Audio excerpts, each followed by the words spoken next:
Hello, I'm George from George Plumbing Company and show you into our George Plumbing Company museum.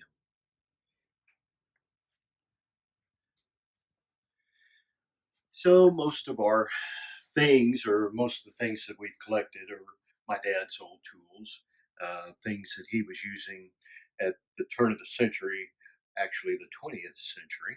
So, so back in the days when they had to use cast iron pipe and things like that, and these were actual. Sure, people that are in plumbing know that these are old lead ladles where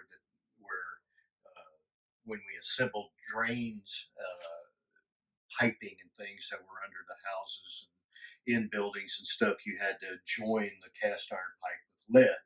So these were the ladles that actually carried the lead to the actual fitting, and it would be looks like a cup with a little spout on it. And so you could actually pour this onto a piece of cast iron and it would join the cast iron pipe.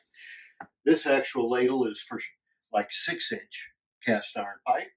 The one in the back here is a little bit smaller. This was for 4-inch pipe. That's just a baby. And they made them for 2-inch and inch and a half fittings and everything like that. These were the torches or the ovens or the pots or whatever you want to call it that actually created the heat and actually the fire to melt the the lead. So Dad would have one of these out, several of them actually, and he would have those spaced out on the job sites, and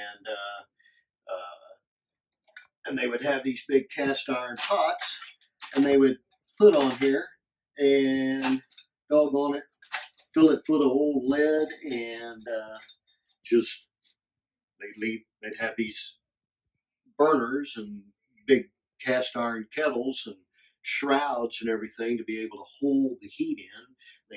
They take they take old uh, pans from the kitchen and they cut the bottoms out of these pans and they would set them over these ovens or burners to contain the heat so the heat would stay around it like a big shroud. And so the heat would stay in between this outer layer and these actual pots and keep that lead good and hot so they could haul it out to the areas that needed to be connected or the piping that needed to be connected.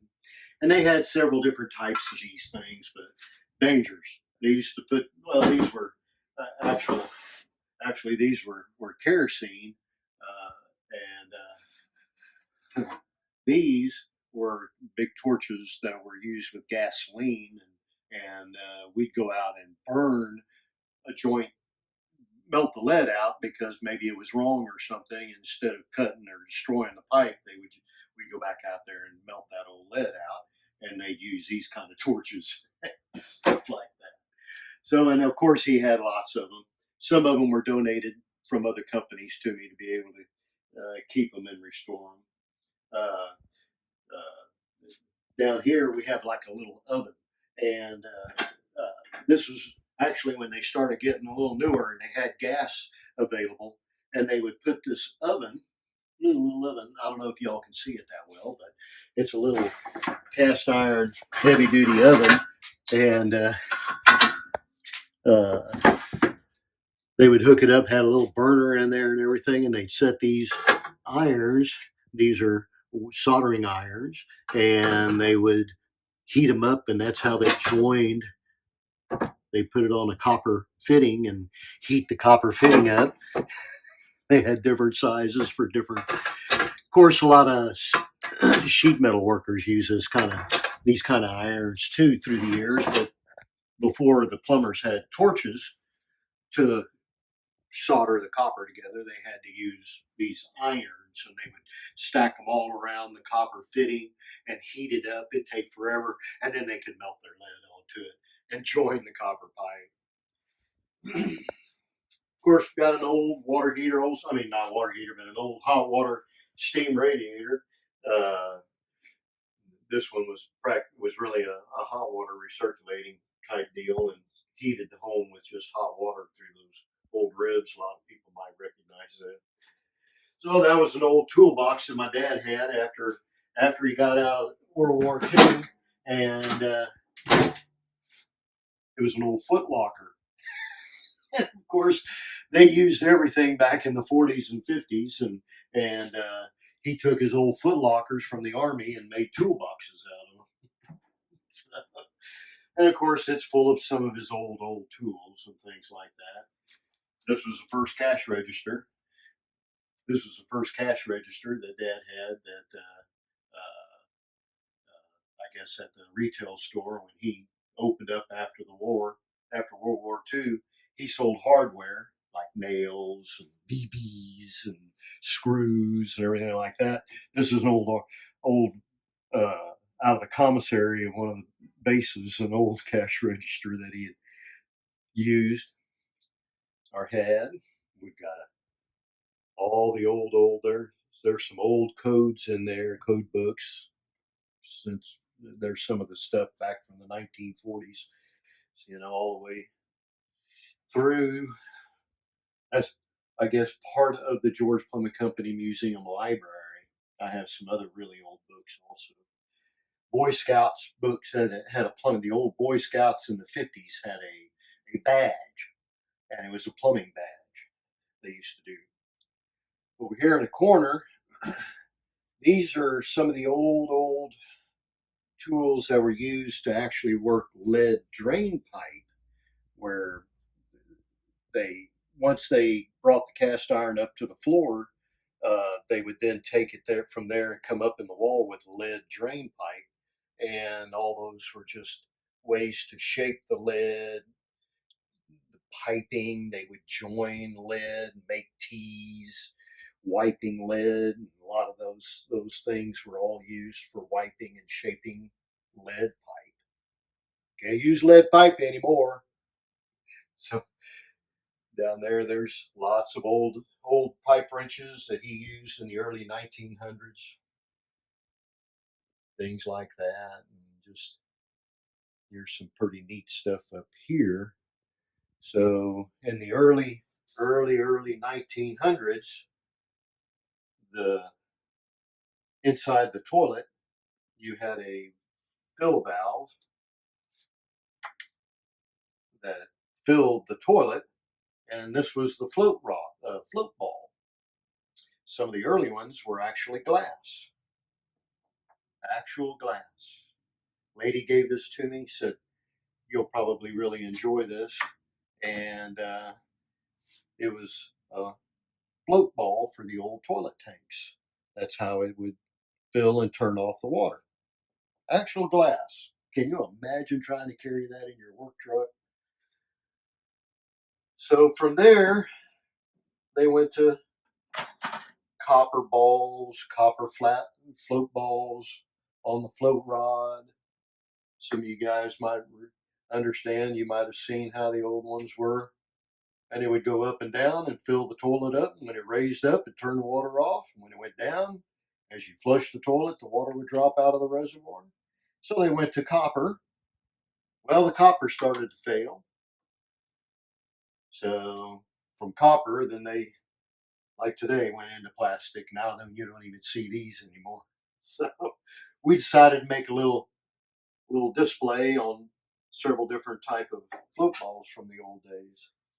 Those were all toilet parts.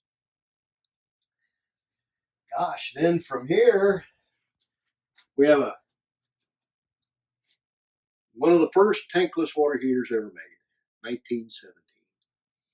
This was patented in 1917. They used this all the way through till about the 1938s, 39s, things like that, where it was real common these things would be in the kitchen, sitting there just roaring away, big old cast iron. The water heater. This is a water heater. So, and it was on demand, just like your tankless today. And it had a huge copper coil inside, and the water would flow through. Massive burners would roll the flame all the way up here. It not only heat the water, it heated the whole house. So, and it was basically tankless. So, it didn't store water. We'd have to pull these coils out and descale them and set them in course, back then they didn't know any different. They used hydrochloric acid, sulfuric acids, and stuff to get all the scale out of there, not knowing they were tearing the copper up. But you think Tankless is new? Here's one that's 1917. Oh golly!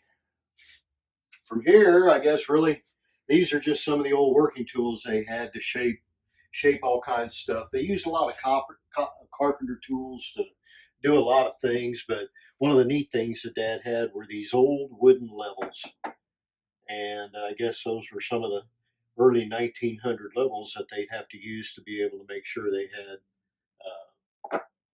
grade on their drains, things like that. Different taps. They especially after the war, they had to scavenge everything. They had to improvise on a lot of plumbing product. And so Dad had a lot of taps. He could just practically build just about anything. Of course, everybody seen an old bracing bit or an old way to do the drills. That's how, boy, you think of cordless now. You just pull the trigger, no battery, no wire. Now and back then, you had to really work the crank to drill a hole. You'd spin those things and drill and drill and drill. Take forever. One other thing that we missed over here. Well, sorry. Come up here. What do you think this is? Everybody says, "What the heck is that?" That is an old kerosene water heater. So the kerosene would be. Let's see. Nope, that was capped off. So they had to store the kerosene up here. Of course, they would run down the burner tube. There was a flame and everything that would be created in here, and they had water that would run through a little coil like down in the other one and heat the water and take it on out. But that was a kerosene water heater. Had bottles of kerosene. Can you imagine that sitting in your house? You'd fill this up with kerosene, and the lid had a little spring, and you'd set her down in that little tray, and she'd slowly leak the kerosene down into this tray, and it would flow down here and burn off. Boy, you talk about safe. That wasn't safe. But that's the way it was. So that's part of our museum. I'm sure you saw a lot more than I tried to point out, but that's all the time we have today. Thank you. George! George! Joy!